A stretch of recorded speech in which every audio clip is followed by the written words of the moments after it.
الدرس في بيان توحيد الألوهية والأدلة على ذلك سورة الأنعام تفسير ابن كثير. الحمد لله رب العالمين والصلاة والسلام على أشرف الأنبياء وسيد المرسلين سيدنا محمد وعلى آله وأصحابه أجمعين. اللهم صل على سيدنا محمد وعلى آل سيدنا محمد كما صليت على إبراهيم وعلى آل إبراهيم في العالمين إنك حميد مجيد. قال الله تبارك وتعالى في كلامه المجيد: أعوذ بالله من الشيطان الرجيم بسم الله الرحمن الرحيم. الحمد لله الذي خلق السماوات والأرض وجعل الظلمات والنور ثم الذين كفروا بربهم يعدلون.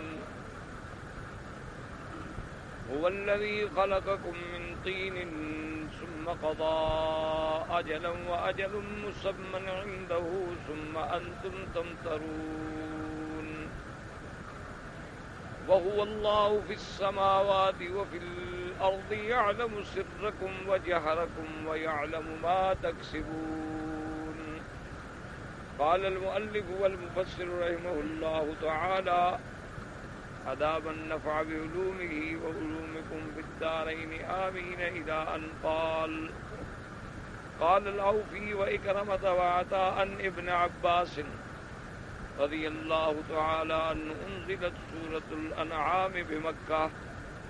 اب مفسر رحمۃ اللہ علیہ بیان فرماتے ہیں کہ حضرت ابن عباس نے ارشاد فرمایا کہ سورۃ الانعام جو ہے یہ مکہ مکرمہ میں نازل ہوئی. وقال الطبراني حدثنا علي بن عبد العزيز قال حدثنا حجاج بن منهال قال حدثنا حماد بن سلمة عن علي بن زيد عن يوسف بن مهران عن ابن عباس رضي الله تعالى عنه قال نزلت سورة الأنعام بمكة ليلا جملة واحدة حولها 70,000 ملك یجأرون حولها بالتسبیح. حضرت ابن عباس رضی اللہ تعالیٰ عنہ فرماتے ہیں کہ سورۃ الانعام جو ہے یہ مکہ میں نازل ہوئی رات میں، اور یہ سورت جو ہے پوری کامل سورت ایک دفعہ نازل ہوئی. اور جب یہ نازل ہوئی تو اس فرشتے کے ارد گرد 70,000 فرشتے تھے، اور جو آواز کر رہے تھے اللہ کی تسبیح کے ساتھ سبحان اللہ سبحان ربی العظیم. تو اصل مقصد بیان کرنا ہے سورت کی عظمت کا کہ یہ سورت مبارک اتنی شان والی ہے کہ اکیلا جبریل نہیں لے کے آیا فرشتہ، بلکہ 70,000 فرشتہ اس کی عظمت کے لیے ساتھ اترا. اور سب جو تھے یجارون کا معنی ہوتا ہے آواز نکالنا، یعنی ان کی آوازیں جو تھی تسبیح پڑھ رہے تھے سب کے سب. اور یہ الحمدللہ آپ پہلے پڑھ چکے ہیں کہ سرکار دو جہاں صلی اللہ علیہ وسلم پر جتنی صورتیں ہجرت سے قبل اتری ہیں ان کو کہا جاتا ہے سور مکیہ، اور جتنی صورتیں سرکار دو جہاں صلی اللہ علیہ وسلم پر ہجرت کے بعد اتری ہیں ان کو کہا جاتا ہے سور مدنیہ، یعنی وہ مدنی صورتیں. چاہے جیسے حضور حج پہ تشریف لے آئے تو عرفات میں بھی قرآن اترا، مینا میں بھی قرآن اترا، راستے میں بھی قرآن اترا. حضور صلی اللہ علیہ وسلم جب حدیبیہ پر تشریف لائے عمرے کے لیے اس وقت بھی اللہ کا قرآن نازل ہوا. پھر جب حضور عمرے کے بغیر واپس تشریف لے جا رہے تھے تو راستے میں انا فتحنا لک فتحا مبینا کی یہ آیات مبارک اتری، لیکن وہ سب مدنی کہلائیں گی کیونکہ اب حضور کی زندگی کا مدنی حصہ ہے. اور ہجرت کے قبل کا جو آیات ہیں وہ سور مکیہ ہیں، چاہے وہ طائف میں اتریں، عرفات میں اتریں، مکے میں اتریں، جہاں بھی اتریں ان تو یہ ایک ایسی صورت مبارک ہے شان والی کہ 70,000 فرشتہ تسبیح کہتا ہوا ساتھ اترا، اور کامل صورت اتری. یعنی کامل صورتیں بہت کم ہیں جو اتری ہیں. حضور صلی اللہ علیہ وسلم پہ جب آیات اترتی تھیں تو ایک صورت کئی دفعہ میں اترتی، کبھی 5 آیتیں اتریں، کبھی اس کے بعد پھر 5 آیتیں اتریں، کبھی اس کے بعد پھر 5 آیتیں اتریں۔ اور یہ جو ترتیب ہے یاد رکھیں، جو آیات مبارک میں ترتیب ہے کہ اس آیت کے بعد یہ آیت، یہ بھی اللہ کے حکم سے۔ اللہ تبارک و تعالی جبریل علیہ السلام کو حکم فرماتے تھے کہ سرکار دو جہاں صلی اللہ علیہ وسلم سے کہہ دیں کہ انتزع آیت قضا فی صورت قضا، کہ فلاں فلاں آیات جو ہیں فلاں صورت پہ رکھی جائیں، فلاں فلاں آیات جو ہیں فلاں صورت پہ رکھی جائیں۔ امفص رحمۃ اللہ علیہ فرماتے ہیں وقال سفیان الثوری عن لیث بن شعر بن حوشب بن اسماء بنت یزید قالت نزل سورۃ الانعام علی النبی صلی اللہ علیہ وسلم جملة وانا آخذۃ بزمام ناقۃ النبی صلی اللہ علیہ وسلم قادت من سکرها لتکسر عظام الناقۃ۔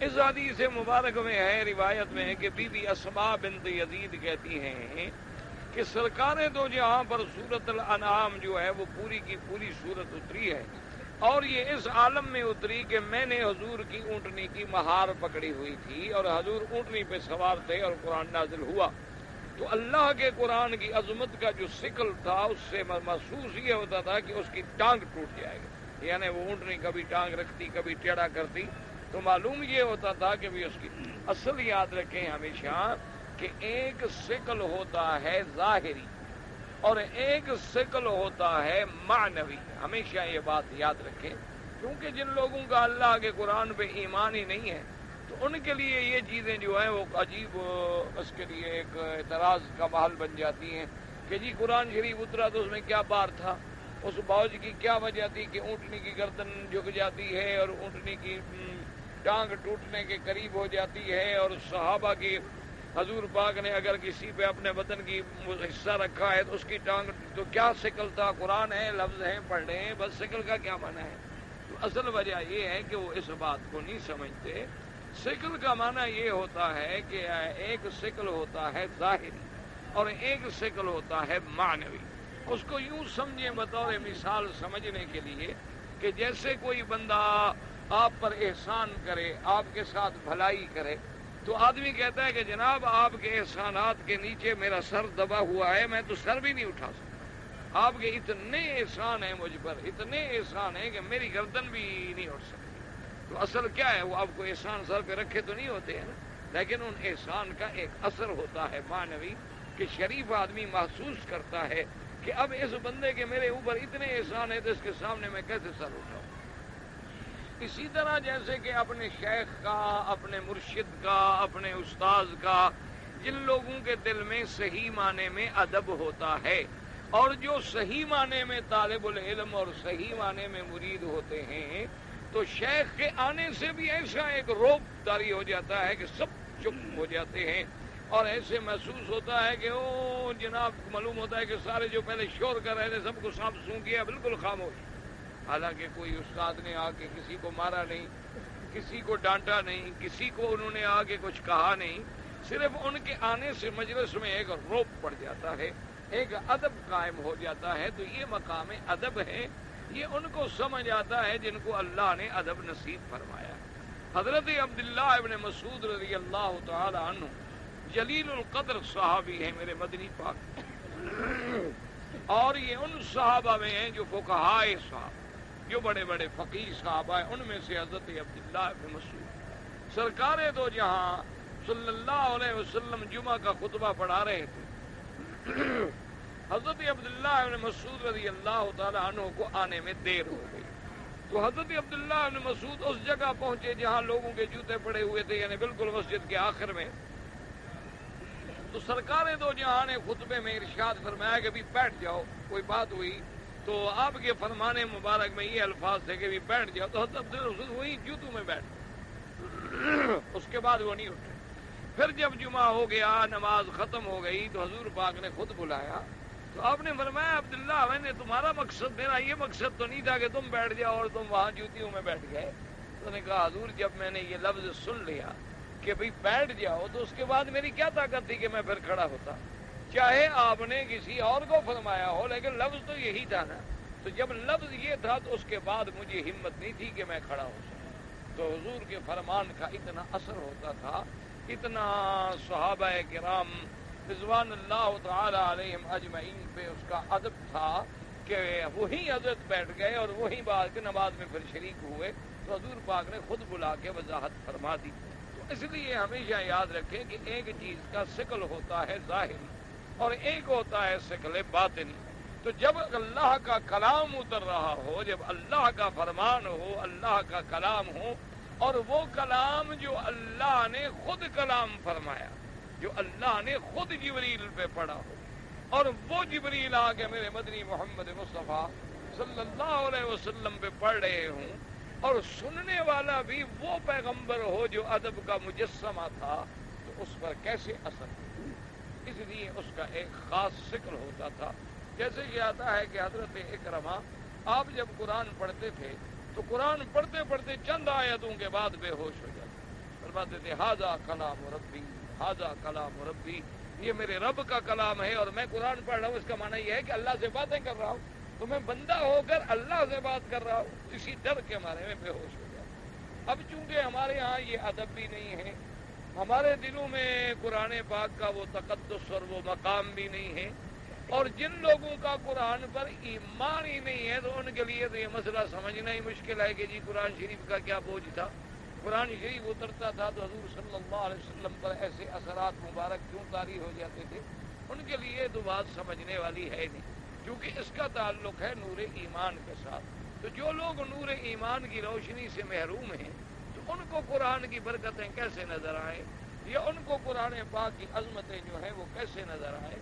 اصل بات تو تب ہوتی ہے کہ جب آدمی کا دل اللہ تبارک و تعالیٰ کھول دیتے ہیں تو اس کے بعد پھر اس کو پتہ لگتا ہے کہ لفظ اللہ کا کیا مقام، لفظ اللہ کے ذکر میں کیا برکتیں. اب ایک آدمی کو یہ نصیب ہی نہیں ہوا تو اس کو لاکھ دفعہ سمجھاتے رہو، اس کو لاکھ دفعہ تقریر کرتے رہو، اس کو کیا پتہ ہے کہ بھی ذکر کا کیا اثر ہوتا ہے، اس کو کیا پتہ ہے کہ درود شریف پڑھنے کے کیا برکات و ثمرات ہوتے ہیں، اس کو کیا پتہ ہے کہ سبحان اللہ و بحمدہ سبحان اللہ العظیم کے پڑھنے کے کیا برکات ہوتے ہیں، کیونکہ اس کا تو ایمان ہی نہیں.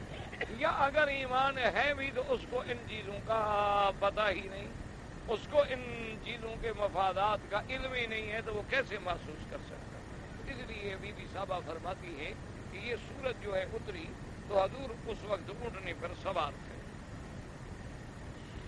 وقال شریک لیس انشار النسماء قالت نزلت سورة الانعام على رسول الله صلى الله في مسير في سجل من الملائكة وقد طبقوا ما بين السماء والارض. بی بی اسماء فرماتی ہیں کہ یہ سورت مبارک جو ہے سورۃ الانعام میرے مدنی پاک پہ اتری اس احوال میں کہ ملائکہ اس کے سفر میں تھے، ساتھ تھے، اور سجل صوت تھا، آواز تھی.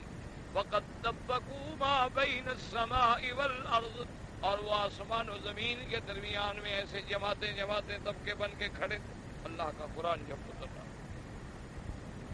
وقال سدین برہان اللہ قال نظمت سورة الانعام تشریعها 70,000 من الملائکہ. وہ بھی فرماتی ہیں کہ سورۃ الانعام جو اتری تو اس کے اعزاز میں تشریع کا معنی ہوتا ہے کسی کا شان بڑھانا. جیسے کوئی آدمی استاد چلتا ہے تو چار شاگرد ساتھ چل پڑتے ہیں کہ بھی ہمارا استاد اکیلا نہ جائے، تو اس کی ایک عزت ہے، عظمت ہے. دوسرے جب دیکھتے ہیں کہ بھئی ان کے ساتھ چار آدمی کیوں مر رہے ہیں تو ان کی بھی توجہ مبذول ہوتی ہے. تو ملائکہ جو تھے وہ اس کی تشریح کر رہے ہیں.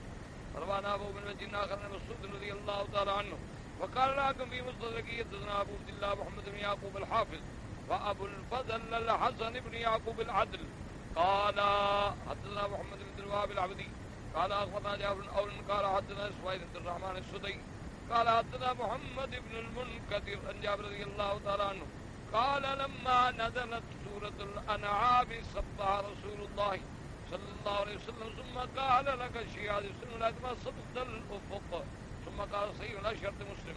حضرت جابر رضی اللہ تعالیٰ عنہ فرماتی ہیں کہ یہ سورت مبارک جب اتری سرکار دو جہاں صلی اللہ علیہ وسلم آپ نے فرمایا سبحان اللہ سبحان اللہ سبح رسول اللہ صلی اللہ علیہ وسلم. اور اس کے بعد آپ نے فرمایا کہ شیعہ سن کا اس کی تشریح کے لیے، عظمت کے لیے اللہ کے ملائکہ بھی ساتھ اترے ہیں. ما سد الافق، کہ پورا افق جو ہے وہ ملائکہ سے بھر گیا ہے. اس لیے ہمیشہ یاد رکھیں گے، جیسے بی بی نے کہا کہ فرشتے اترے ہیں، تو اس کے بارے میں بھی محدثین کرام کے دو قول ہیں. ایک قول تو یہ ہے کہ ان صحابہ نے کہا کہ 70,000 فرشتہ اترا اور تشریح کی، یعنی حضور پاک نے جو فرمایا تو حضور کے فرمان کے مطابق وہ بات کہہ رہے. اور بعض علماء لکھتے ہیں کہ کبھی کبھی ایسا بھی ہوتا ہے کہ ان ملائکہ کے اثرات جو ہیں وہ صحابہ کو بھی نظر آ جاتے ہیں.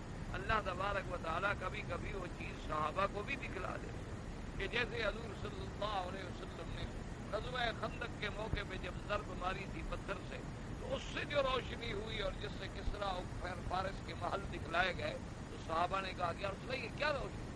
تو حضور نے فرمایا اچھا تم لوگوں نے بھی دیکھ لیا، تو اللہ نے ان کو بھی دکھلا دیا. تو کبھی کبھی اللہ تبارک و تعالیٰ حضور کے صحابہ پر بھی یہ مقامات منتخب فرماتے ہیں. یہ تو قرآن کی شان ہے کہ جہاں بھی اللہ کا قرآن پڑھا جائے، اللہ کے قرآن کے حلقات ہوں، اللہ کے قرآن کی تفسیر ہو، تدریس ہو، تحفیظ ہو، تجوید ہو، تو اللہ کے فرشتے جو ہیں وہ پرے بنا کے اس کے اوپر سایہ کر کے کھڑے ہو جاتے ہیں، اور وہ بھی اللہ کا قرآن اور مجید کے برکات کو حاصل کرتے ہیں، اور واپس جا کر بھی اللہ تبارک و تعالیٰ کو عرض کرتے ہیں کہ یا اللہ تیرے بندے جو تھے تیرے قرآن میں مشغول تھے، تیرا قرآن سن رہے تھے. اللہ تبارک و تعالیٰ فرماتے ہیں یا ایھا الملائکۃ بشر، اے ملائکہ گواہ ہو جاؤ انی قد غفرت لہم، میں نے ان کے گناہ معاف کر دیا. اس لیے ملائکہ تو ہر مجلس ذکر میں ہوتی ہے، ملائکہ تو ہر مجلس قرآن میں ہوتی ہے، لیکن ہمیں وہ نظر نہیں، ہمیں ان کے برکات و ثمرات کا بھی اندازہ نہیں. جیسے کہ صحیح حدیثوں میں آتا ہے کہ جب لیلۃ القدر کی رات ہوتی تو جبریل علیہ السلام بھی اترتے ہیں اور اللہ کے فرشتے بھی، اور اللہ کے فرشتے جو ہیں وہ بعض اہل اللہ کے بعض روایات میں یہ بھی آیا ہے کہ مصافحہ بھی کرتے ہیں. اب ہمیں کیا پتہ ہو سکتا ہے، ہم گناہ گار ہوں تو یہ محسوس نہیں ہوتا، لیکن اللہ تبارک و تعالیٰ اپنے بندوں پہ کبھی کبھی یہ بات کھول دیتے ہیں، اپنے بندوں پر کبھی کبھی لیلۃ القدر کے برکات و ثمرات کو بھی کھول دیتے ہیں، اور انہیں محسوس ہو جاتا ہے کہ بھی آج لیلۃ القدر، آج لیلۃ القدر کے برکات و ثمرات. اس لیے ہمیشہ، اور حضور پاک نے جب بیان فرما دیا تو بات ہی ختم ہو گئی. اور یہ سند جو ہے امام مسلم کی شرط میں صحیح ہے. وقال ابو بکر بن مردوہ حدثنا محمد بن معمر قال حدثنا ابراہیم الدستوائي الفارسی قال حدثنا ابو بکر بن احمد بن محمد بن صالح قال حدثنا ابن ابي فديك قال حدثني عمر بن طلحة الرقاشي عن نافع بن مالك بن سهيل عن انس بن مالك رضي الله تعالى عنه قال قال رسول الله صلى الله عليه وسلم نزلت سورة الأنعام معها موكب من الملائكة شد ما بين الخائفين لهم سجل بالتصبيح والأرض بهم ترتج ورسول الله يقول سبحان الله العظيم سبحان الله العظيم. اس حدیث سے مبارک میں آتا ہے کہ حضرت انس بن مالک رضی اللہ تعالیٰ عنہ فرماتے ہیں کہ سرکار دو جہاں صلی اللہ علیہ وسلم نے فرمایا کہ جب سورت انعام اتری ہے تو اس کے ساتھ ایک جماعت تھی ملائکہ، موقف ایک جماعت، ایک گروپ، ایک گروہ، سدما بین الخافقین، گویا کہ اس نے یہ دونوں کنارے جو ہیں آسمانوں کے ان کو بھر دیا تھا. لہم سجل بالتسبیح، اور ان کی آواز کی تسبیح بھی وہ کہہ رہے تھے، اور ان کی آواز کا یہ عالم تھا کہ زمین میں گونج پیدا ہو گئی. لیکن جب زیادہ تسبیح ہو تو معلوم یہ ہوتا ہے نا کہ زمین بھی گونج رہی ہے، زمین جو ہے اس سے بھی گویا کہ گونج کی آواز. حضور پاک فرما رہے تھے سبحان اللہ العظیم سبحان اللہ العظیم.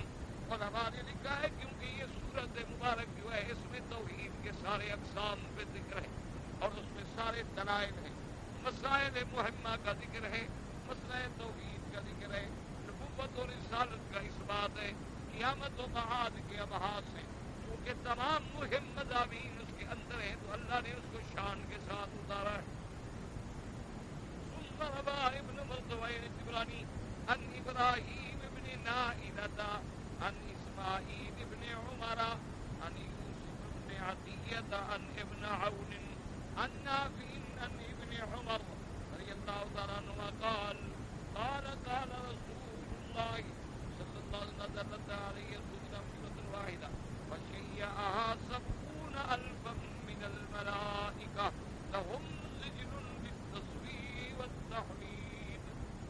پاک صلی اللہ علیہ وسلم نے فرمایا کہ یہ سورج جو ہے پوری کی پوری میں اوپر اتری ہے اور اس کی تشریح کے لیے 70,000 فرشتہ اترا اور ان کی آواز تھی 100 تسبیح کا اور تحمید کا، سبحان اللہ و بحمدہ، کیونکہ ملائکہ کا بھی تسبیح و تحمید ہے۔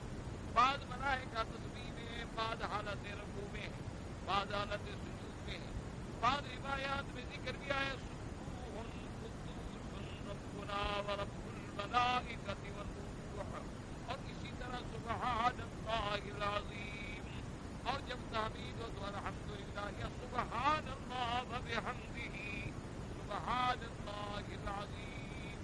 یہ کلمات جو ہیں بڑے عظیم کلمات ہیں، جیسے کہ امام بخاری رحمۃ اللہ علیہ نے اپنی کتاب کی جو آخری حدیث مبارک ذکر فرمائی ہے، تو آپ نے اپنی کتاب مبارک کو اسی مبارک کلمات میں ختم فرمایا ہے کہ یہ ایسے کلمات ہیں اللہ کو محبوب ہیں، زبان پہ بڑے ہلکے ہیں، پڑھنے میں بڑے آسان ہیں، سبحان اللہ وبحمدہ سبحان اللہ العظیم۔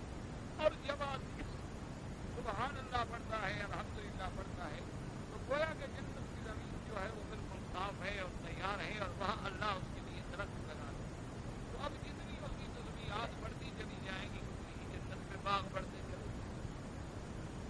بسم اللہ الرحمن الرحیم، قال المؤلف رحمہ اللہ تعالی يقول الله تعالى مادحا نفسه الكريمة وحامدا لها على خلق السماوات والأرض قرارا لعباده وجعل الظلمات والنور منفعة لعباده ليلهم ونهارهم فجمع لفظ الظلمات ووحد لفظ النور لكونه أشرف كقوله تبارك وتعالى عن اليمين والشمائل، وكما قال في آخر هذه السورة وأن هذا صراطي مستقيما فاتبعوه ولا تتبعوا السبل فتفرق بكم عن سبيله۔ اب مفسر رحمۃ اللہ علیہ فرماتے ہیں کہ سورۃ مبارک اللہ تبارک و تعالی نے اپنی ذات کی مدح بیان فرمائی، اور اللہ تبارک و تعالی نے اس کی ابتدا حمد سے فرمائی کہ اللہ کا کتنا بڑا احسان ہے اور کتنی بڑی نعمت ہے۔ اللہ تبارک و تعالی کا شکر ہے کہ جس نے آسمان اور زمین کو پیدا کیا، اور اللہ تبارک و تعالی نے اپنے بندوں کے رہنے کے لیے زمین کو باعث قرار و استقرار بنایا۔ اللہ پاک نے آسمان کی چھت دی اور زمین کو بچھا دیا کہ میرے بندے اس پہ رہیں، وجعل الظلمات والنور، اور اللہ نے اندھیرا اور نور پیدا فرمایا تاکہ میرے بندے جو ہے وہ اس کے منافع حاصل کر سکیں، کہ کبھی بندے کو اگر اندھیرا نہ ہو صرف روشنی ہی روشنی۔ حکمتیں ہیں، اگر اندھیرا ہے تو اس کی حکمتیں ہیں اور اس میں بندوں کے فائدے، اور روشنی ہے تو اس میں حکمتیں ہیں۔ اور اسی طرح دیکھیں آپ کے جتنے پھل ہیں، سبزیاں ہیں، اللہ کی شان دیکھیں، بعض ایسے ہیں جو رات کے اندھیرے میں اور چاند کی روشنی میں پکتے ہیں، اور بعض ایسے ہیں جن کو سورج کی گرمی چاہیے، سورج کی تمازت چاہیے، سورج کی دھوپ چاہیے۔ اگر سورج کی تمازت اور گرمی نہ ہو تو وہ پھل وہاں ہو نہیں سکتا۔ اسی لیے آپ دیکھیں نا کہ ٹھنڈے ملکوں میں جو پھل ہے وہ گرم ملکوں میں نہیں ہوتا، اور گرم ملکوں میں جو ہے وہ ٹھنڈے ملکوں میں نہیں ہوتے۔ اور بعض جگہ پر اعتدال ہے، نہ گرمی ہے اور نہ سردی ہے، تو وہاں اللہ کی اور نعمتیں پیدا ہوتی۔ تو ہر چیز میں اللہ تبارک و تعالیٰ کی حکمت۔ اب مفسر رحمۃ اللہ علیہ فرماتے ہیں کہ اللہ تبارک و تعالیٰ نے ظلمات جمع کا صیغہ ہے، اور نور جو ہے وہ مفرد کا صیغہ ہے۔ وجہ کیا ہے کہ نور عظمت ایمان کی دلیل ہے، اور نور کا معنی ایمان ہے، تو اس لیے وہ تو اشرف ہے، اس لیے اشرف کو کبھی علیحدہ مفرد ذکر کیا جائے، جیسے کہ قرآن نے فرمایا عن الیمین والشمائل، شمائل جو ہے جمع اور یمین مفرد، اس لیے کہ بھئی دانے کو شرف ہے کہ اللہ تبارک و تعالی ہم سب کو اصحاب الیمین بنائے، تاکہ اللہ تبارک و تعالی قیامت میں نام عمل جو ہے دانے ہاتھ میں نصیب فرمائے، اور اللہ تبارک و تعالی اصحاب الشمال کی دوستی سے دنیا میں بھی بچائے اور آخرت میں بھی بچائے۔ اس لیے فرماتے ہیں جیسے اللہ نے فرمایا وَأَنَّ هَذَا صِرَاطِي، میرا راستہ مفرد، کہ اللہ کا راستہ جو ہے وہ تو اس کی شان ہے، مستقیما فاتبعوه ولا تتبعوا السبل، سبل جو ہے جمع، فتفرق بكم عن سبيله، ثم قال تعالى ثم الذين كفروا بربهم يعدلون، أي وما هذا كل كفر بعباده وجعلوا له شريكا وعدلا واتخذوا له صاحبة وولدا تعالى الله عز وجل عن ذلك علوا كبيرا.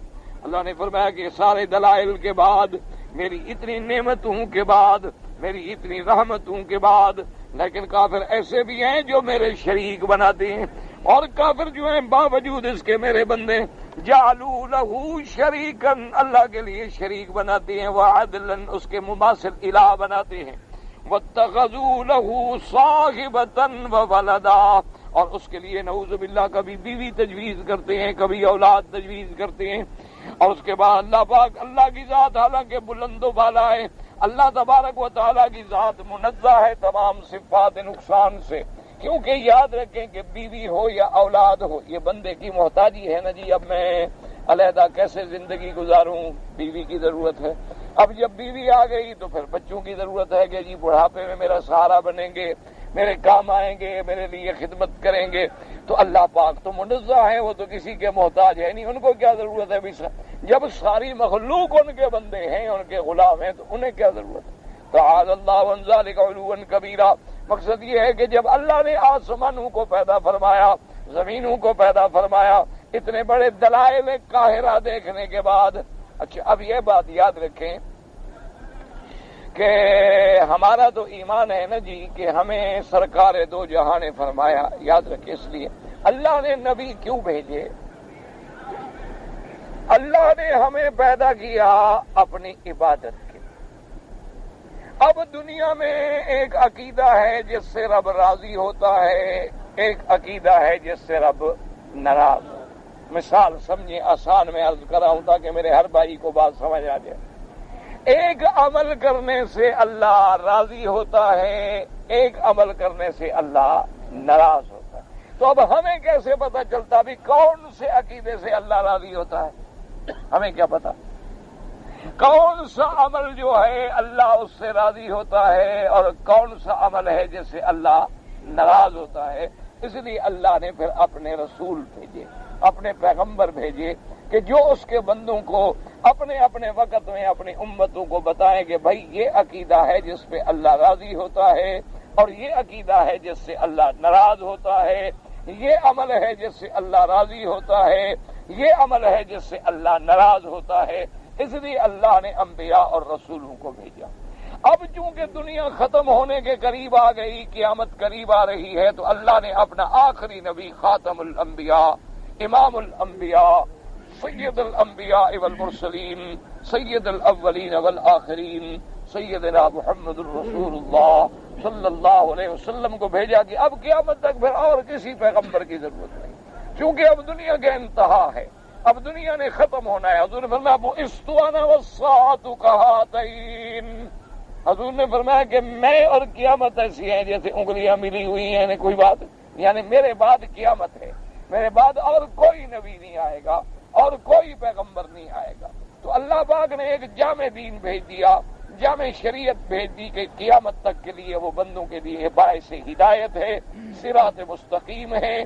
دین اسلام جو ہے وہ اسلام دین کامل ہے، مکمل ہے، جامع ہے، مانے ہے.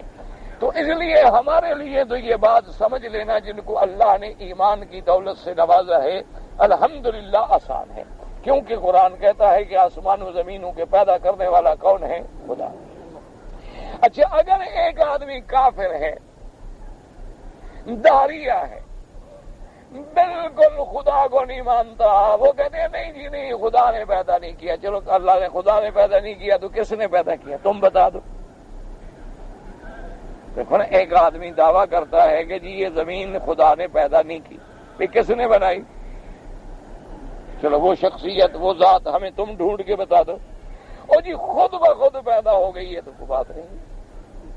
وہ خود بخود تو یہ چھوٹا سا گلاس بھی نہیں بنتا، اس کے لیے بھی فیکٹری کی ضرورت ہے، پلاسٹک کی ضرورت ہے، ڈائیوں کی ضرورت ہے، کاریگروں کی ضرورت ہے، پھر بنانے والے، پھر اس کے صاف کرنے والے، پھر اس پہ لکھنے والے، پھر اس کے کناریاں بنانے والے. ایک چھوٹے سے گلاس کے لیے کتنی بڑی فیکٹری کی ضرورت ہے؟ یہ سارا کائنات خود بخود بن گئی. یہ کوئی بات ہے؟ یہ کوئی عقل کی بات؟ اچھا بھائی اگر چلو ہم تمہاری بات مانتے ہیں کہ خود بخود بن گئی، تو چلو تم شادی وادی بھی نہ کرو، کچھ نہ کرو، میاں بیوی بھی نہ ملے، خود بخود نکل آؤ۔ آخر تم چلو، ایک انسان تو خود بخود نکل آئے نا۔ ہم کہیں چلو ٹھیک ہے جی، اس وقت کا ہے کہ بھئی اس وقت شاید ہم سو رہے ہوں گے تو بندے سارے پیدا ہو گئے، چلو بھئی کوئی ایک بندہ تو پیدا کر دو۔ اچھا باقی یہ مثالیں دینا، دیکھو جی یہ بلڈنگ ہم نے بنائی ہے اور یہ کھیت ہم نے لگایا ہے، یہ تو غلط بات ہے، یہ تو بالکل کان سیدھا نہیں پکڑنا، الٹے پکڑنے والی بات ہے۔ بھئی کھیت تم نے لگایا ہے، بلڈنگ تمہیں کس نے بنایا، تمہیں یہ توفیق کس نے دی؟ اچھا پھر کھیت جو ہے وہ ہم دیکھتے ہیں کہ ایک زمین ہے، ایک اس میں پانی ایک لگا ہے، اس میں کھاد بھی ہم نے ایک ڈالی ہے، اس میں جناب بیج جو ہے ہم نے مختلف ڈال دیے، تو یہاں ایک پھول ہے، وہاں ایک پھول ہے، وہاں اور پھول ہے، وہاں یہ پھول ہے۔ اچھا پھر ایک پھول میں کئی رنگ ہیں، یہ کس نے بھرے ہیں؟ خود بخود۔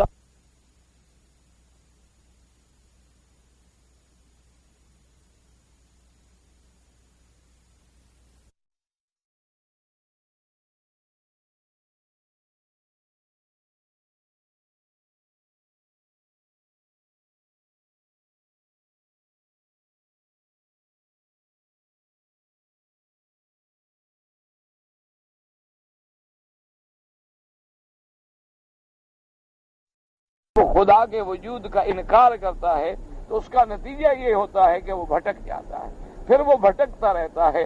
اسی لیے آپ نے دیکھا ہے کہ جو ایمان والے لوگ ہیں، جن کا عقیدہ صحیح ہے، ایک اللہ کا سجدہ چھوڑو تو پھر ہزاروں دروازوں پہ دھکے کھانے پڑتے ہیں، کبھی اس دروازے پہ، کبھی اس دروازے پہ، کبھی اس دروازے پہ، کبھی اس دروازے پہ۔ لیکن جب اللہ کا عقیدہ اللہ کے ساتھ مضبوط ہو جائے تو پھر ایک دروازے پہ، پھر ایک دروازے پہ آدمی جھکتا ہے کہ سب کچھ خالق مالک نافع ضار اللہ کی ذات۔ اس لیے ہمیشہ یاد رکھے، اللہ فرماتے ہیں کہ ان بدبختوں کا یہ عالم دیکھو کہ میری نعمتیں پیدا کرنے کے بعد، آسمان و زمین پیدا کرنے کے بعد، میرے اتنے و اکرام کے بعد انہوں نے میرے شریک بنا دیے، انہوں نے میرے لیے اور الہ بھی پیدا کر ڈالے اور میری بیوی بچے بھی ثابت کرنے لگ گئے۔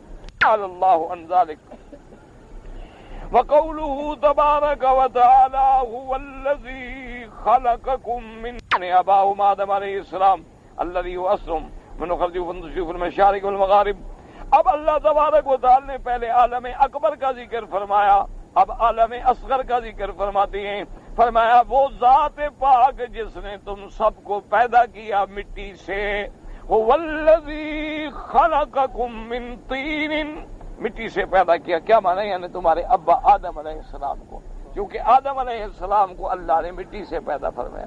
اسی لیے قرآن دوسری جگہ فرماتا ہے ان مثل عیسیٰ عند اللہ کمثل آدم خلقہ من تراب ثم قال له کن فیکون۔ اللہ نے آدم علیہ السلام کو مٹی سے پیدا فرمایا، تو جب آدم کا اصل ہمارا مٹی سے ہے تو ہم سب اولاد آدم ہیں، تو اس لیے کہہ دیا گیا کہ خلقکم من طین، تم سب کو اللہ نے مٹی سے پیدا کیا۔ اور بعض علماء فرماتے ہیں کہ اگر دیکھا جائے تو ویسے ہمیں بھی مٹی سے پیدا فرمایا، کیونکہ ہماری غذا جو ہے وہ مٹی سے نکلتی ہے اور اسی غذا سے خون بنتا ہے اور خون سے مادہ منویہ پیدا ہوتا ہے، اسی سے بچہ پیدا ہوتا ہے، تو لہذا سب کا اصل جو ہے گویا کہ وہ مٹی۔ اور خدا کی شان دیکھیں کہ یہ مٹی جس سے ہم بڑا نفرت کرتے ہیں نا، کوئی بندہ مٹی پہ بیٹھنے کے لیے بھی تیار نہیں ہوتا، اگر مٹی کپڑے کو لگ جائے تو جھاڑتا رہتا ہے۔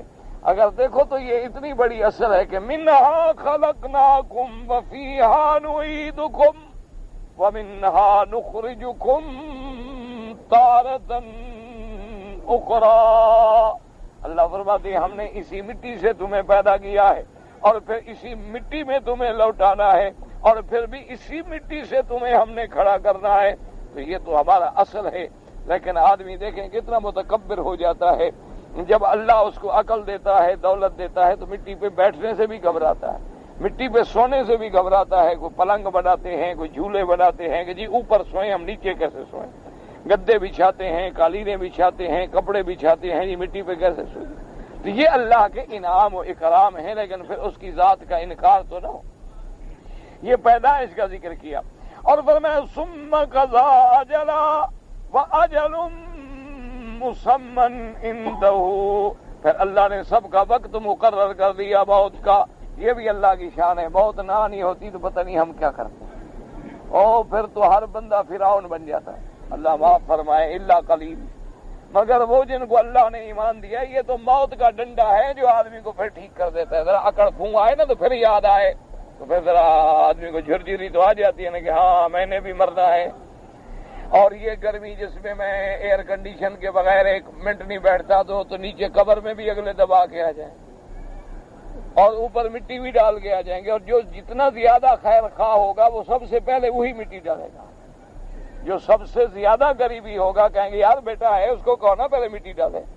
دیکھو نا آج کل ہندو ہیں، ان کا بھی عقیدہ یہی ہے کہ جب وہ مر جائے نا تو اس کی ارتھی کو آگ لگاتے ہیں تو کہتے ہیں اس کے بیٹے کو بلاؤ نا وہ لگائے آگ، کیونکہ اس کا زیادہ حق ہے کہ وہ پہلے آ کر آگ لگائے. تو اس لیے یعنی پھر خود اندازہ کر لو کہ اگر اعمال صالحہ نہ ہوں اور بندہ مٹی کے نیچے پڑا ہو تو حال کیا ہوگا. کبھی ذرا غور کر لیں. اچھا بعض لوگ یہ سوچتے ہیں کہ جی جب روح ہی نہیں ہوگا کچھ نہیں ہوگا تو کیا ہوگا، تو پھر سوال جواب مٹی سے ہوں گے نہ. آخر سوال جواب جو ہیں فرشتے آئیں گے، من ربک کا ما دینک کا، تو یہ کس سے مٹی سے ہوں گے. اور اگر روح سے سوال ہونے تھے تو روح تو علیین میں چلا گیا، وہاں فرشتے قریب بھی ہیں وہی پوچھ لیتے ہیں، ان کو پھر قبر میں آنے کی کیا ضرورت ہے. یہ بات کہتے ہیں نا جی بس روح ہوگا جسد تو ختم ہو گیا، قبر کا تو کوئی کام ہی نہیں رہا. بھئی چلو روح تو اعلیٰ علیین میں، مومن کا روح علیین میں چلا گیا، کافر کا چلا گیا سجین. تو مومن کا روح تو فرشتوں کے قریب ہے نا، فرشتے بھی آسمانوں میں رہتے ہیں، علیین بھی آسمانوں میں، تو وہی ان سے سوال جواب کر لیں. پھر قبر میں آنے کا کیا مطلب، پھر قبر میں آ کر اس کو کہنے کا کیا مطلب ہے. حضور کے صلی اللہ علیہ وسلم نے فرمایا کہ جو کامیاب ہوگا تو فرشتے کہیں گے نم کنوبۃ الفروش، اب آرام سے مزے کے ساتھ سو جاؤ، اب آرام کرو. تو اس لیے آپ ذرا اندازہ کریں. اور پھر حضور پاک کا یہ فرمانا کہ روضۃ من ریاض الجنہ او حفرۃ من حفر النیران، کہ یا قبر جو ہے وہ جنت کے باغوں میں سے باغ بن جاتا ہے یا جہنم کے گڑھوں میں سے گڑھا بن جاتا ہے. تو علیین میں جب روح ہے، روح تو روح ہے، پھر آسمانوں میں ہے، وہاں تو جہنم کے گڑھے بننے کا کوئی سوال ہی پیدا نہیں ہوتا. تو صاف بات ہے کہ یہی قبر روضۃ من ریاض الجنہ بنتی ہے اور یہی قبر جو ہے وہ گڑھا بنتی ہے جہنم کا. اس لیے آپ اندازہ کریں کہ اگر خدا نہ کرے آدمی کا عقیدہ صحیح نہ ہو اور عمل صحیح نہ ہو اور جہنم کا ٹکڑا بن جائے تو کیا کیسے اس وقت کیا بیتے. اس لیے ہر آدمی کو فکر کرنا چاہیے اپنی موت کا، اور اللہ سے دعا مانگا کریں کہ اللہ ہماری موت ایمان پہ دے اور اللہ تبارک و تعالی خاتمہ ایمان پہ فرمائے. اللہ تبارک و تعالی زبان پہ جاری فرمائے کلمہ لا الہ الا اللہ محمد الرسول اللہ. اور اس کلمے کو رات دن پڑھا کرو، چلتے پھرتے، وضو ہے نہیں ہے، کاروبار میں ہو، گاڑی ہے، دکان ہے، کہیں بیٹھے پڑھو. کیونکہ جب زبان پہ یہ کلمہ ایک دفعہ عادت بن جائے نا، آپ نے دیکھا ہے نا بعض بندے کو عادت ہوتی ہے گالی دینے کی، اور نہ بھی چاہے تو منہ سے گالی نکل جائے کیونکہ اس کی عادت بن گئی ہے بیچارے کی گالیاں دینے. اچھا بعض دکاندار ہیں ان کو عادت ہو جاتی ہے قسم کھانے کی، آپ نہ بھی پوچھو، آپ کہیں جی اس کی کیا قیمت ہے، خدا کی قسم 4 روپے. بھائی ہم نے کہا آپ کو قسم اٹھاؤ اللہ کے بدلے، اور جی نہیں میں تو ایسے آپ کو تسلی کے لیے کہہ رہا. بھائی ہم نے ہی مطالبہ کیا ہے آپ سے قسم، کیونکہ عادت ہو گئی ہے قسم کھانے. تو اسی لیے بزرگوں نے اسی لیے لکھا ہے کہ ذکر جو ہے اس کو عادت بنا لو، اور ایسی عادت بنا لو کہ تیرے ہر نفس کے ساتھ اللہ کا نام نکلے، ہر سانس کے ساتھ اللہ کا نام نکلے، اور پھر تیرا ذکر جو ہے پھر زبان تک نہ رہے بلکہ دل میں اتر جائے، اور تیرا دل اور زبان جو ہے پھر موافقت کر جائے، تاکہ جب بھی کوئی گھڑی ہوگی چوٹ لگے گی کو فوراً نکلے گا لا الہ الا اللہ محمد الرسول اللہ. اسی لیے آپ نے دیکھا ہے نا یہ عرب جو ہے ماشاءاللہ ان میں بڑی اچھی عادات ہیں، بڑی اچھی عادات ہیں کہ ذرا سی بھی کوئی بات ہوگی نا تو فوراً کوئی نہ کوئی یہ کلمہ کہیں گے، اللہ کا نام لیں گے کسی. یعنی اگر کوئی آدمی ہے دیکھیں گے کوئی خوبصورت بچہ ہے فوراً کہیں گے ماشاء اللہ ماشاء اللہ ماشاء اللہ ماشاء اللہ، خوش ہو جائیں گے. اچھا کوئی عجیب چیز دیکھیں گے تو فوراً کہیں گے سبحان اللہ. اگر سیڑھیوں پہ اوپر چڑھو تو کہیں گے اللہ اکبر، اگر نیچے اتریں گے تو کہیں گے سبحان اللہ. اسی طرح پانی پیئیں گے تو بسم اللہ، ختم کریں گے تو الحمدللہ. ہر چیز میں ذکر کی وجہ کیا ہے کہ مسلمان کی زبان رطب میں ذکر اللہ، اللہ کے ذکر سے تر ہو جائے. اور ایک حدیث میں آتا ہے تم اتنا ذکر کرو کہ لوگ سمجھیے تو دیوانہ ہو گیا. کیونکہ جیسے آدمی دیوانہ ہو جاتا ہے نا تو پھر وہ اسی کا ذکر کرتا رہتا ہے. تو تم اپنے اللہ کے ساتھ ایسی لو لگا لو، اللہ تبارک و تعالیٰ کے ساتھ ایسا تعلق پیدا کر لو کہ نیند ہے. اور اسی لیے میرے آقا کی جب نیند کھلتی نا فوراً لا الہ الا اللہ الحمدللہ الذی احیانا بعد ما اماتنا والیہ النشور. حضور اگر آسمانوں کی طرف دیکھتے فرماتے ان فی خلق السماوات والارض واختلاف اللیل والنہار لآیات لأولی الالباب. اسی لیے حضور سونے لگتے تو اسم کا اموت و احیا و الیک النشور. حضور صلی اللہ علیہ وسلم حتیٰ کہ حکم ہے کہ حمام جانے لگو تو کہو اللہم انی اعوذ بک من الخبث والخبائث. باہر نکلو تو کہو الحمدللہ الذی عافانی عن الاذی غفرانک. یعنی ہر مقصد کیا ہے کہ مومن کی زبان ہر وقت اللہ کے ذکر سے تر ہو جائے. وہ کتنے بد نصیب ہیں جن کی زبانوں پہ خدا کا نام بھی نہیں ہے.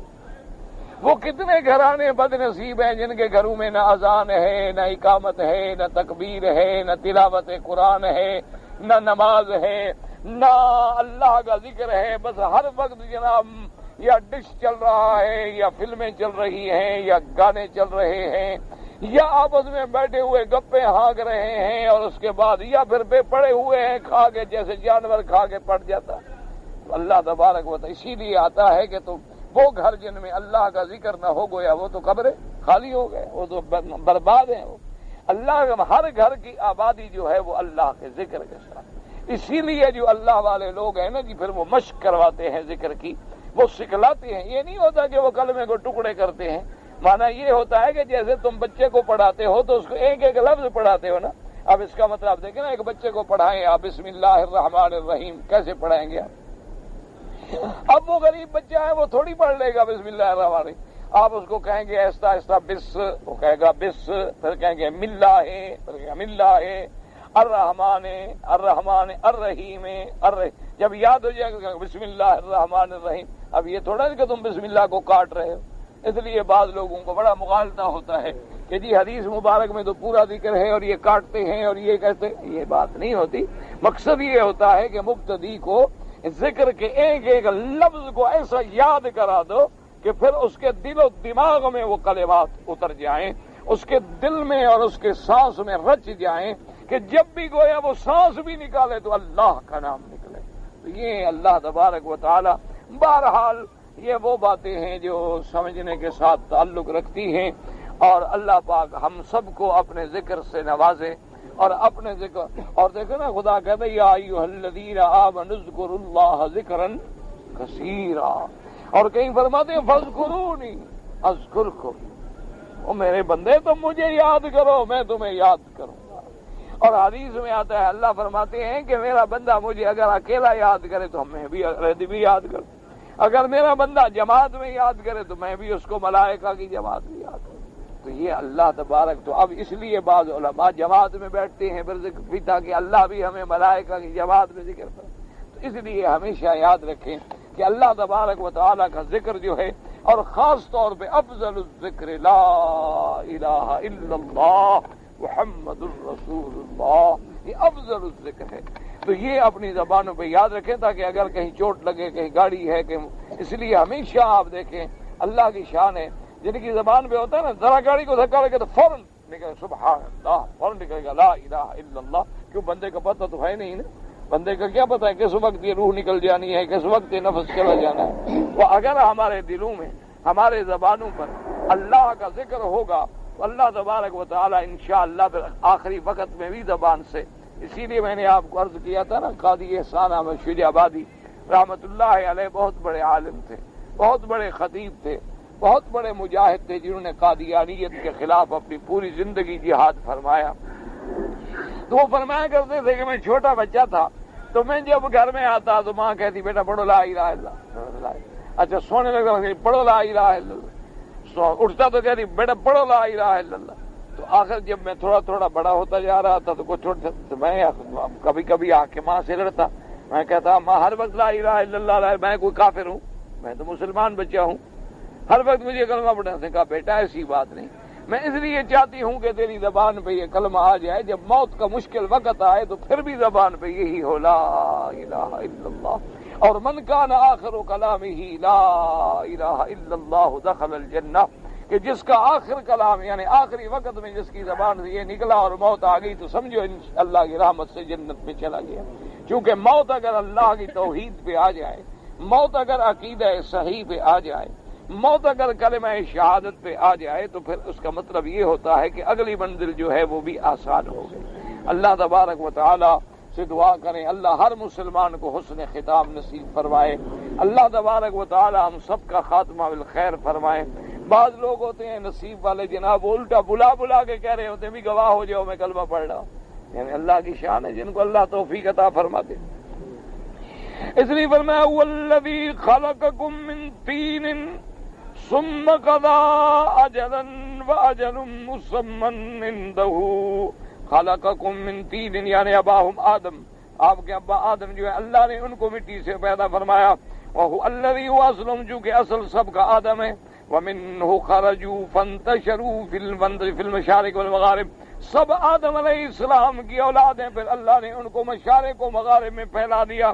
ثم قضى اجلا واجل مسمى عنده قال ثم قضى اجلا، پھر اللہ نے وقت مقرر کر دیا کہ یعنی کیا موت، واجل مسمى عنده، اس سے مراد یہ ہے کہ ایک تو ہر کسی کی انتہا ہے موت، اور ایک پورے عالم کی انتہا ہے یعنی آخرت، پھر قیامت جب آگی تو سب کی انتہا ہوگی، تو تیرا بھی اجل مقرر واجل مسمى عنده، اور آخرت کا وقت جو ہے وہ بھی مقرر ہے اور وہ بھی اللہ تبارک و تعالیٰ کے علم ہے۔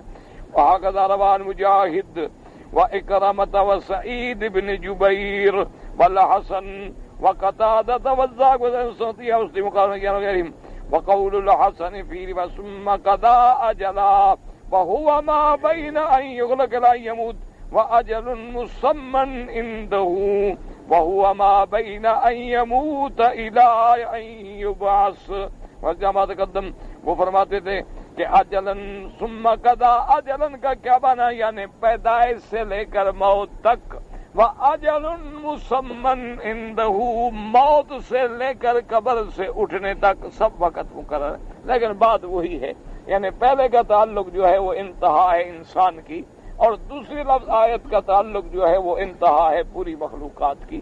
اللہ تبارک و تعالی سب کی انتہا خیر پہ فرمائے۔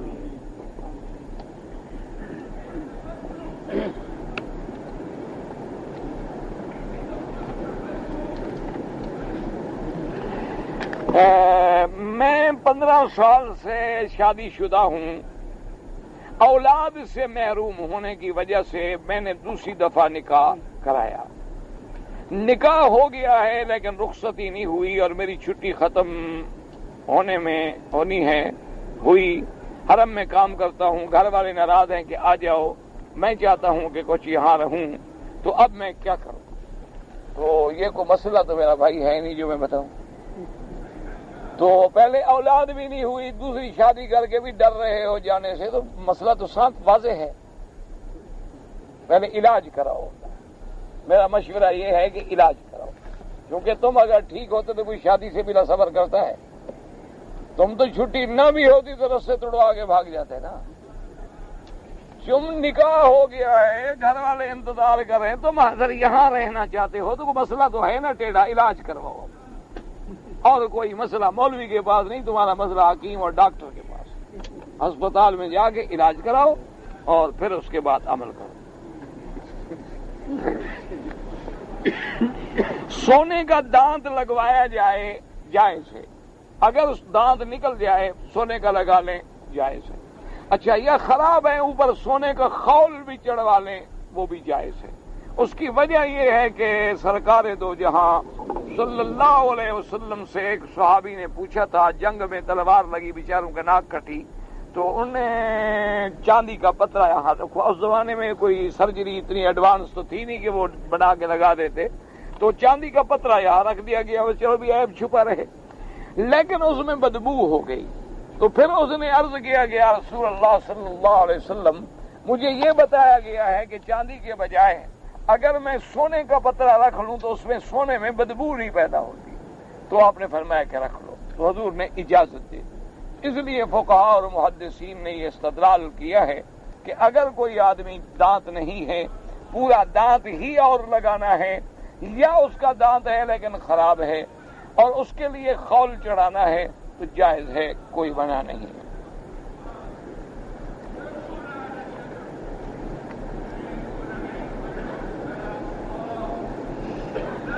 حذیفہ بن الیمان کو جب حضور نے منافقوں کا نام بتلایا، انہوں نے کسی کو نہیں بتلایا تو لوگوں کو کیسے پتا چلا؟ لوگوں کو تو آپ کو آتا ہے نام کسی کا، لوگوں کو پتا تو نہیں چلا۔ ان کو نام بتلانے سے حضور نے روک دیا، یہ پتا تو لگا دیا کہ ان کو نام بتلایا گیا، لیکن کیا کیا نام تھے اس کا پتا نہیں لگا۔ کچھ عقل بھی تو استعمال کر لیا کرو نا، سارا مولوی پر تو نہ چھوڑ دو نا، سارا قصہ کہانی جو ہے وہ مولوی پہ نہ چھوڑ دیا کریں، آخر تم بھی تو روٹی کھاتے ہو۔ مانا یہ تھا کہ ان کے نام آگے نہیں بتانے، لیکن یہ راز جو بتلایا گیا اس کے بارے میں تو سب کو پتا تھا کہ حضور نے حضرت حذیفہ کو بتلایا ہے۔ اگر یہ پتا نہ ہوتا تو ان کا لقب کیسے بن جاتا صاحب سر رسول اللہ صلی اللہ علیہ وسلم کے، حضور کے وہ رازدار۔ مانا یہ ہے کہ ان کے نام آگے نہیں بتانے، وہ نہیں بتائے۔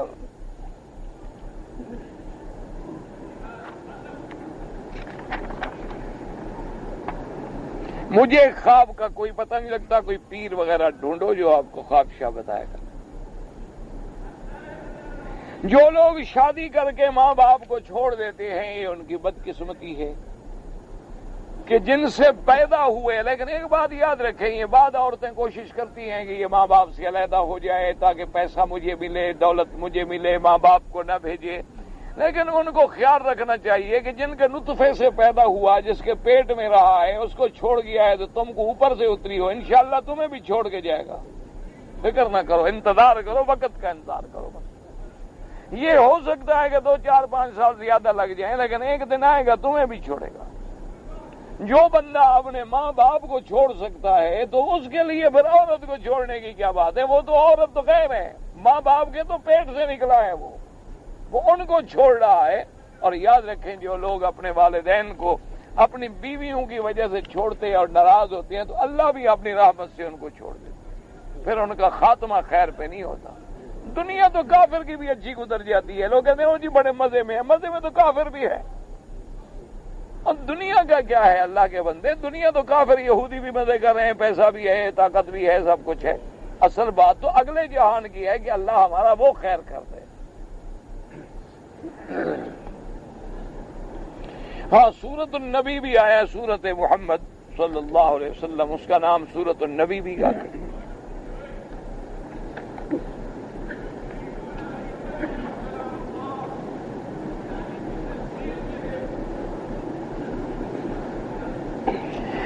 ایک آدمی جمعہ کی نماز پڑھنے کے لیے آیا، اس نے ماشاءاللہ پورا خطبہ سنا۔ خطبہ سننے کے بعد امام کے ساتھ نماز میں کھڑا ہو گیا۔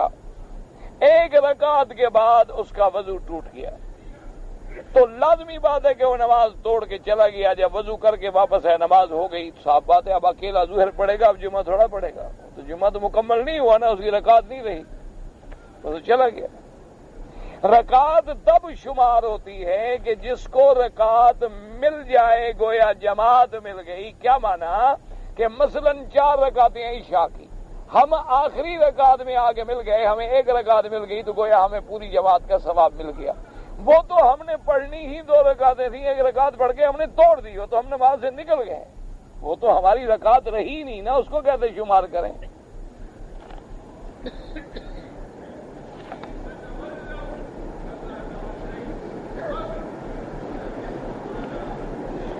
ہم دین کی تبلیغ کے لیے جانے والے ہیں، اللہ قبول کرے، اللہ سب کو دین کی تبلیغ کی توفیق دے۔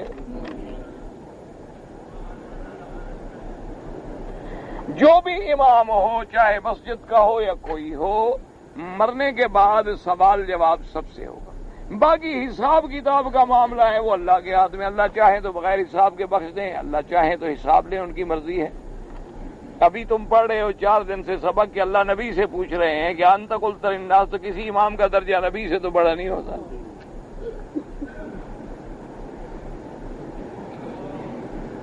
اگر والد کے لیے یا والدہ کے لیے طواف کروں بالکل کرو، عمرہ کرو، حج کرو، ان کے لیے صدقہ خیرات کرو، اللہ پیسہ دے توفیق دے تو ان کے لیے کوئی صدقہ جاریہ بنا دو، کوئی مسجد بنا دو، کوئی مدرسہ بنا دو، کہیں پانی کا نل لگا دو تو تاکہ اللہ ان کو ثواب دے۔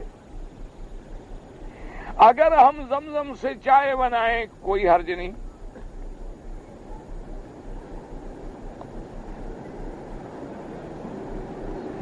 میں نے اپنی اولاد کو قرآن پڑھایا، مدرسے میں داخل کیا، مسجدوں میں بھی پڑھایا، لیکن اب میرے نافرمان ہیں تو دعا کرو۔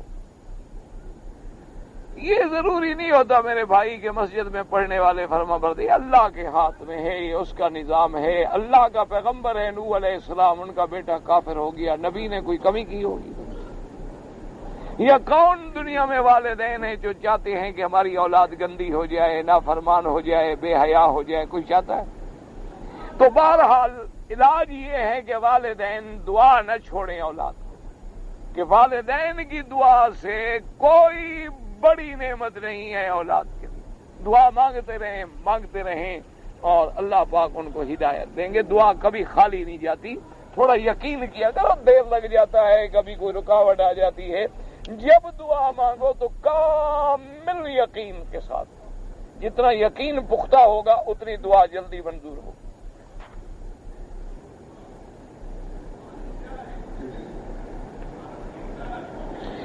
جب لوگ کہتے ہیں کسی عورت سے ناجائز تعلقات ہو گئے، اس سے طلاق لے لی زبردستی، پھر نکاح کر رہے ہو، کہتے ہیں جی مقدر میں لکھا ہوا تھا، تو مقدر میں تو تمہارا پیدا ہونا بھی لکھا ہوا تھا، ہر چیز لکھی ہوئی تھی، لیکن یہ کام تم نے اپنے ارادے سے کیا ہے۔ تقدیر زبردستی کسی سے نہیں کرواتی۔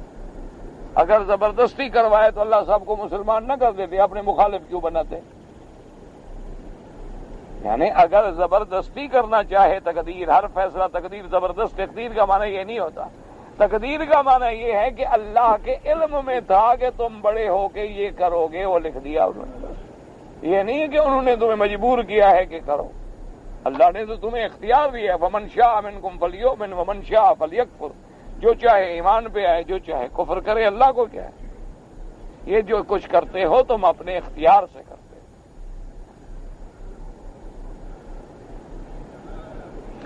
آپ سپیکر پہ تقریر فرمایا کریں انشاءاللہ۔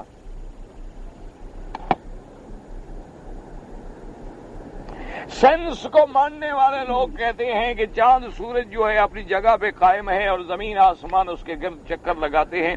سائنس کی کوئی ایک بات تو نہیں ہے۔ پہلے وہ کہتے تھے کہ سورج چاند اپنی جگہ پہ ہے، زمین چکر لگاتی ہے، اب وہ کہتے ہیں کہ نہیں، زمین اپنی جگہ پہ ہے، چاند سورج چکر لگاتے ہیں۔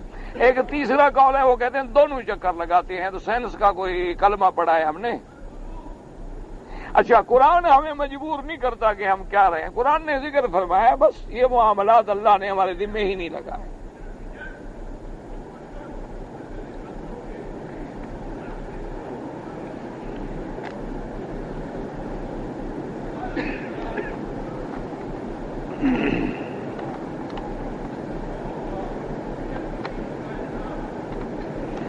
میں چھٹی پر پاکستان گیا تھا، واپسی آیا تو جدے میں احرام نہیں باندھا، تو پتہ نہیں پھر کہاں مکیات، پتہ نہیں کہاں جا کر میقات، جا کر کون سا میقات۔ اگر تم پاکستان سے آئے اور بغیر احرام کے مکے میں داخل ہو گئے، پھر تم نے عمرہ کیا تنعیم سے، تو تنعیم میقات نہیں ہے۔ اگر تم فوراً مدینہ منورہ چلے گئے، عمرہ کر کے آ گئے، کوئی دم نہیں۔ جوفہ چلے گئے، طائف چلے گئے، فوراً احرام باندھ کے عمرہ کر لیا، اقرب میقات سے، تو کوئی دم نہیں، ورنہ ایک بکری دم ادا کریں۔ تنعیم جو ہے وہ میقات نہیں ہے، وہ تو ہل ہے۔ مکے والوں کے لیے اگر عمرہ کرنا چاہیں تو بھی وہاں چلے جائیں۔